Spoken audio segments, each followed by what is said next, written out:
Assalamualaikum warahmatullahi wabarakatuh.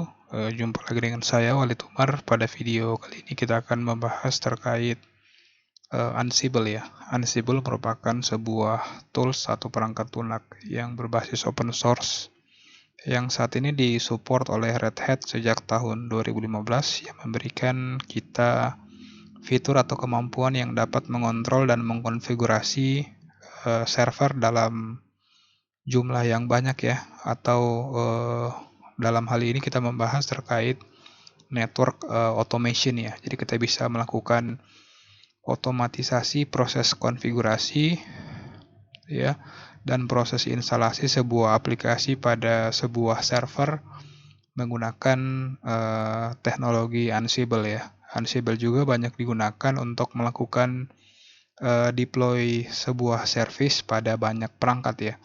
Jadi Ansible dapat melakukan implementasi konfigurasi secara otomatis pada berbagai perangkat ya, baik itu perangkat jaringan seperti router Cisco, router MikroTik, dan perangkat-perangkat lainnya ya, seperti server ya, seperti Windows, seperti distro-distro turunan Linux ya. Jadi kita tidak perlu melakukan proses konfigurasi yang terlalu repetitif ya. Jadi kita tinggal membuatkan sebuah halaman konfigurasi ya, sebuah playbook atau sebuah langkah konfigurasi. Selanjutnya kita bisa melakukan eksekusi satu kali ya, dan secara otomatis konfigurasi yang kita lakukan itu akan dieksekusi oleh si server Ansible.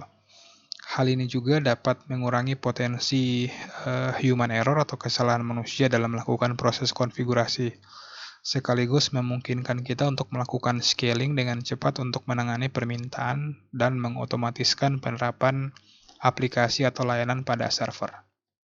Jadi kita bisa akses ya Ansible-nya.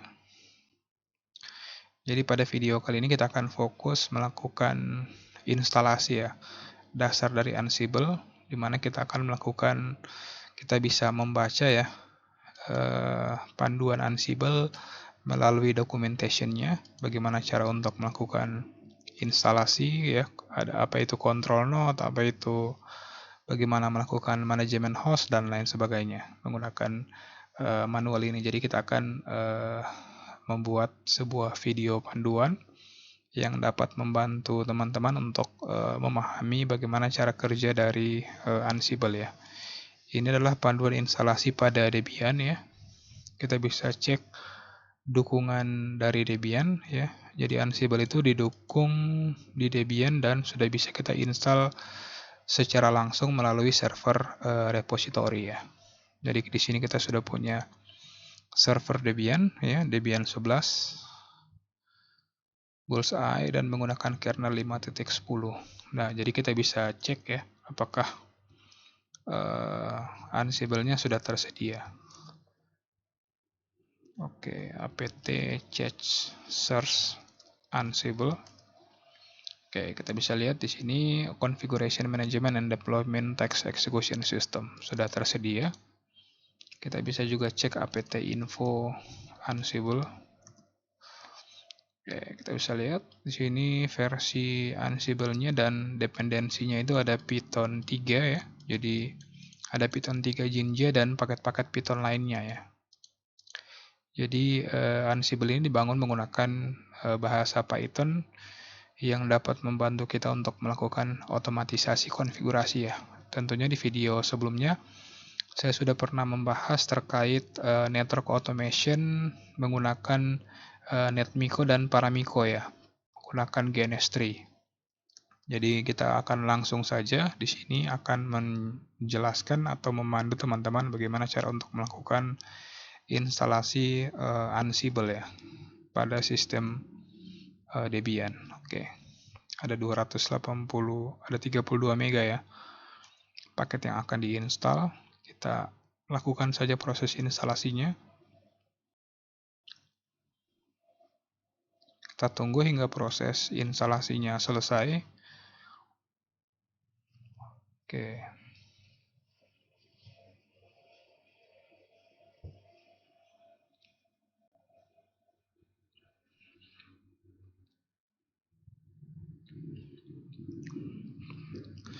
Jadi saat ini kompetensi network automation itu banyak dibutuhkan ya dalam proses implementasi ya, khususnya untuk sysadmin ya, sistem administrator dan IT network itu diharapkan memiliki kompetensi untuk bisa menggunakan atau memanfaatkan teknologi network automation untuk melakukan deployment konfigurasi-konfigurasi pada server yang jumlah server yang cukup banyak ya. Jadi di video ini kita akan coba bahas eh, tahapan awal ya dari proses instalasinya.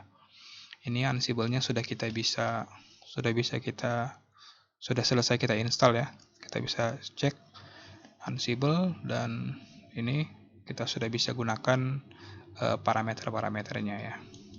Jadi kita saat ini menggunakan Ansible versi 2 ya. 2.1.0 configuration filenya belum ada karena baru kita install. Configuration modulnya itu ada di root Ansible plugin ya. Ada di USR share Ansible plugin modul, Ansible Python modulnya tersimpan di direktori ini. Executable-nya ada di USR dan versi Python yang digunakan di Ubuntu ini adalah versi 3.9 ya. Dan saat ini harusnya Ansible-nya sudah siap untuk kita gunakan, untuk kita aplikasikan ya. Kita bisa lihat daftar host ya, Ansible host. Di sini ada perintah untuk melihat host ya, list host. Oke. Ya, jadi itu video tutorial kali ini. Semoga video kali ini bermanfaat. Di video selanjutnya kita akan coba bahas implementasi sederhana ya. Bagaimana pemanfaatan Ansible dalam melakukan proses otomatisasi konfigurasi. Sekian video tutorial kali ini. Semoga apa yang saya sampaikan bermanfaat. Wassalamualaikum warahmatullahi wabarakatuh.